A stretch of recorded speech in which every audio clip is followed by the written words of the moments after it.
seandainya misalnya ada yang bilang ke papa gitu kayak, iya om aku udah pernah berhubungan seksual sebelum nikah, papa akan ngejudge nggak? Jadi sebenarnya pertanyaan bukan pada siapa, pada dirinya sendiri. Apakah itu sesuai dengan, apakah ketika dia melakukan itu dia tidak menyelingkuhi dirinya sendiri. Dan ini bukan berarti bahwa ya udah melakukan berhubungan seks sebelum nikah pasti akan membuat kita menyesali dan lain-lain. Justru kalau kita membuat keputusannya dengan rasional, dengan tenang, kita pikirkan pro dan kontranya dan kita merasa ternyata jadi resikonya secara fisik lebih berat pada perempuan dan secara emosional pun lebih berat. Yeah. Jadi untuk para perempuan di luar sana mungkin perlu mempertimbangkan baik-baik lah sebelum.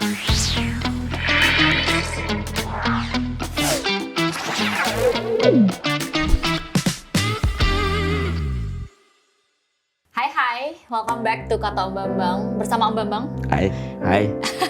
Dan Mahari. Jadi hari ini aku pengen nanya papa, ini sesuatu yang aku nggak pernah tanyain bahkan dari dulu. Tapi kita tanya di depan kamera, Bismillah. Menurut papa, apa sih pendapat papa tentang orang-orang atau anak muda atau siapapun sih yang berhubungan seks sebelum menikah? Ya tergantung orang itu keyakinannya, beliefnya apa. Ya.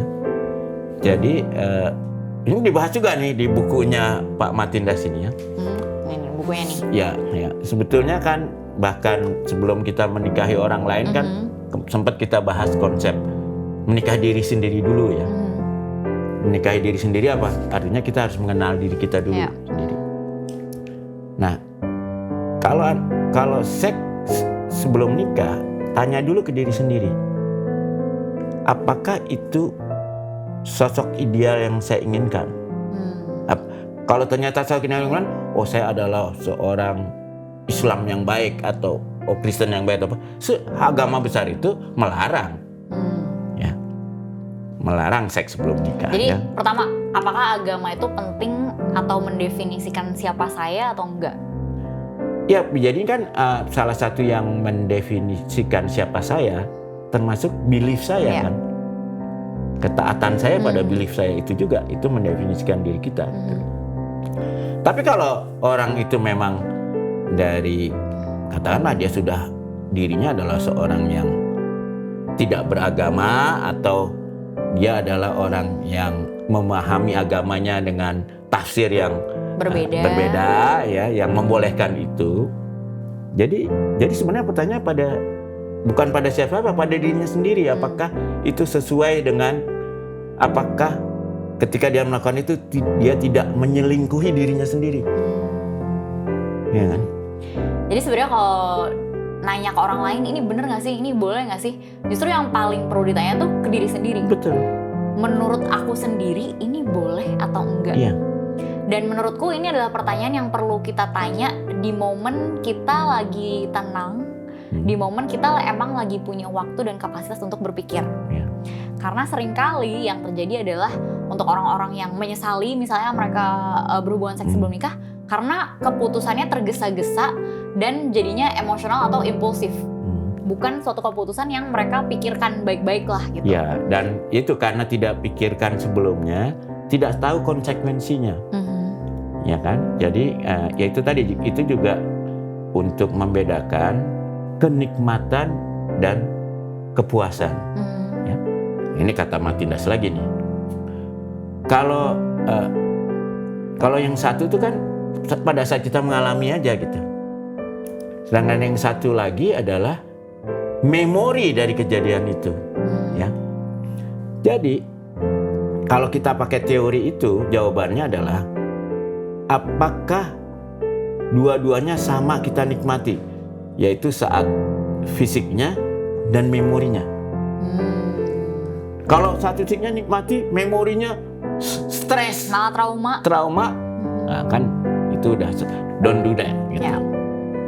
Benar-benar. Jadi sebenarnya berpikir jangka panjang juga sih selain berpikir konsekuensi lah, semua ada konsekuensi. Ya. Dan ini bukan berarti bahwa ya udah melakukan berhubungan seks sebelum nikah pasti akan membuat kita menyesali dan lain-lain. Justru kalau kita membuat keputusannya dengan rasional, dengan tenang, kita pikirkan pro dan kontranya dan kita merasa oh ternyata nggak apa-apa loh berhubungan seks sebelum nikah karena saya pengen tahu, saya penasaran, saya pengen lebih deket, saya nggak siap berkomitmen tapi saya merasa saya sudah siap. Dan belief saya tidak. Dan belief saya juga saya nggak merasa melanggar aturan apapun. Ya udah lakukanlah dengan konsekuensi yang kita udah tahu. Dan itu harus dua-duanya kan? Iya betul. Tidak bisa hanya salah satu. Dan nggak boleh memaksakan orang lain. Nggak boleh, karena itu namanya perkosaan.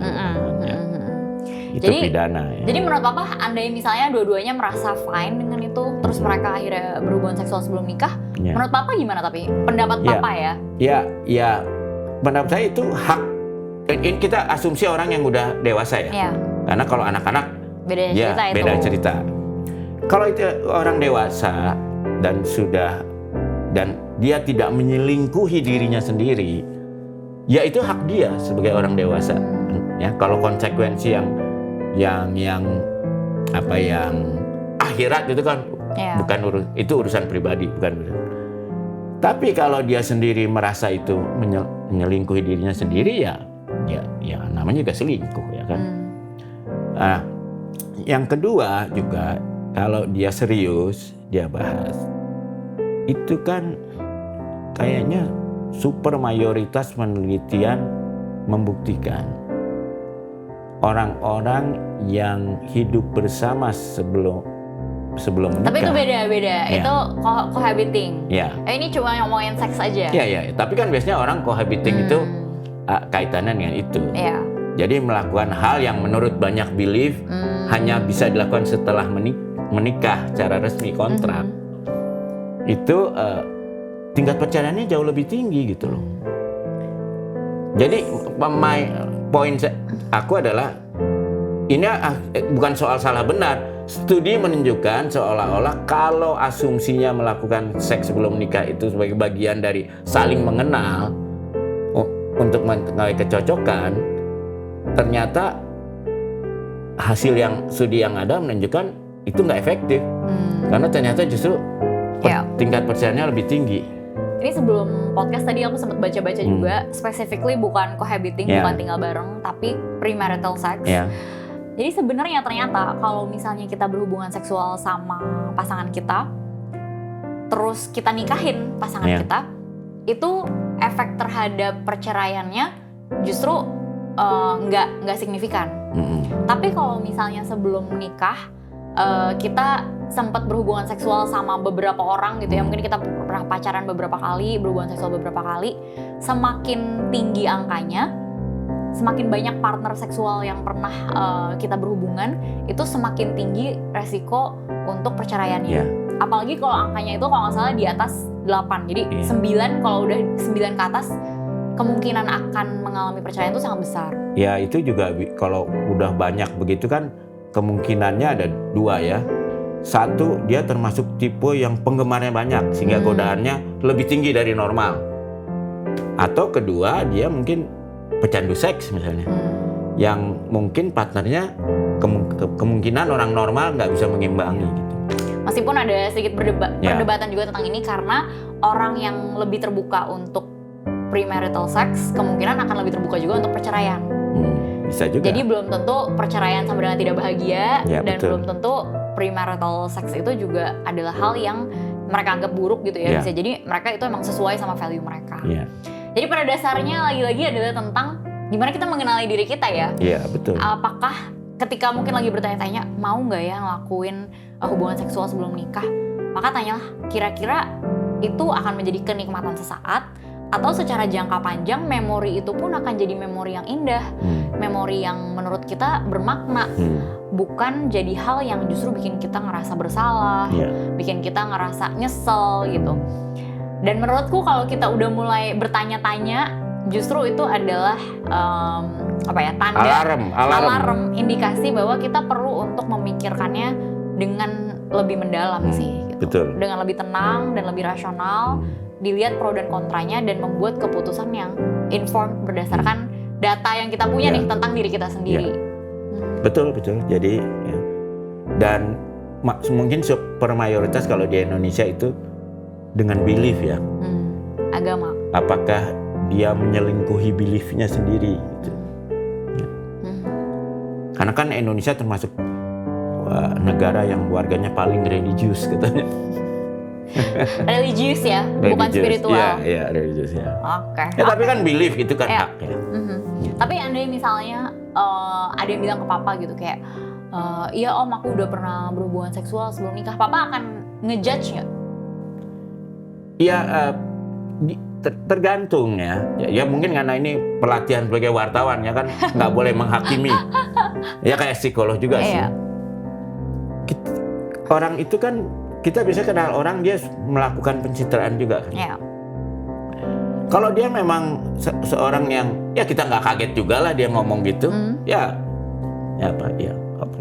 memang begitulah apa adanya.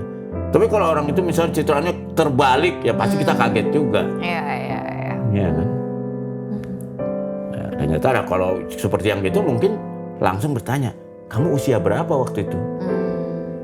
Takutnya dia jadi korban predator kan, tidak sadar. Oke. Karena kalau korban predator kan traumanya, waduh.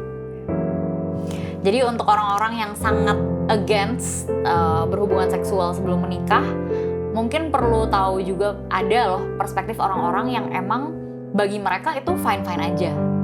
Dan mereka pun membuat keputusan itu berdasarkan informasi dan values-values yang mereka punya. Sehingga ya kita respect aja lah apa keputusan orang tersebut. Tapi bagi orang-orang yang misalnya mereka jaga banget nggak berhubungan seks sebelum nikah, atau mereka bodoh amat, mereka benar-benar hubungan seks sebelum nikah, tapi dua-duanya tanpa berpikir, kecelakaan ya, tanpa berpikir, tanpa memikirkan apa sih pro dan kontranya, apa yang terbaik buat saya, justru itulah bukan hal yang bisa dibanggakan. Ya, jadi pesannya sebenarnya sederhana. Hubungan seks itu adalah sesuatu yang sangat serius, tidak boleh dianggap sebagai sesuatu yang ecek-ecek. Karena itu sangat serius, ya. Maka harus dipikirkan betul ya. Dan ini memang banyak yang berpandangan sebetulnya kan terjadi revolusi ini akibat adanya teknologi kontrasepsi. Sehingga konsekuensi berhubungan seks, yaitu nanti punya hamil, punya anak, siapa yang anaknya yang ngurus, itu bisa dihilangkan. Nah, tapi orang lupa karena hubungan seks itu adalah suatu hubungan yang bukan hanya fisik, tapi menyangkut emosional. Konsekuensi psikologisnya itu tidak dihilangkan oleh kehadiran alat kontrasepsi. Betul. Dan especially untuk cewek-cewek yang lagi menonton ini, by research juga banyak yang nunjukin kalau perempuan itu lebih emotionally invested di dalam hubungan seksual. Sehingga jadi korban. Jadi ketika hubungan seksual itu dilakukan secara bebas, seringkali yang merugi itu adalah perempuan karena investasi emosi juga ada di situ. Ya meskipun hanya secara garis besar ya, bukan semua orang. Tidak bisa stereotip, tapi berdasarkan studi mayoritas dari perempuan itu lebih investasi mental di situ. Jadi resikonya secara fisik lebih berat pada perempuan dan secara emosional pun lebih berat. Jadi untuk para perempuan di luar sana mungkin perlu mempertimbangkan baik-baik lah sebelum memutuskan untuk melakukan hubungan seksual, mau sebelum nikah, setelah nikah, apapun itu, karena itu adalah hal yang serius dan juga konsekuensinya juga serius. Dan alat kontrasepsi itu bukan berarti bisa mengamankan dari beban emosional itu. Betul. Dia hanya menghilangkan konsekuensi fisik. Ini untuk yang teman-teman yang friends with benefits ya. Oke, kalau gitu. Makasih ya Pak. Dadah.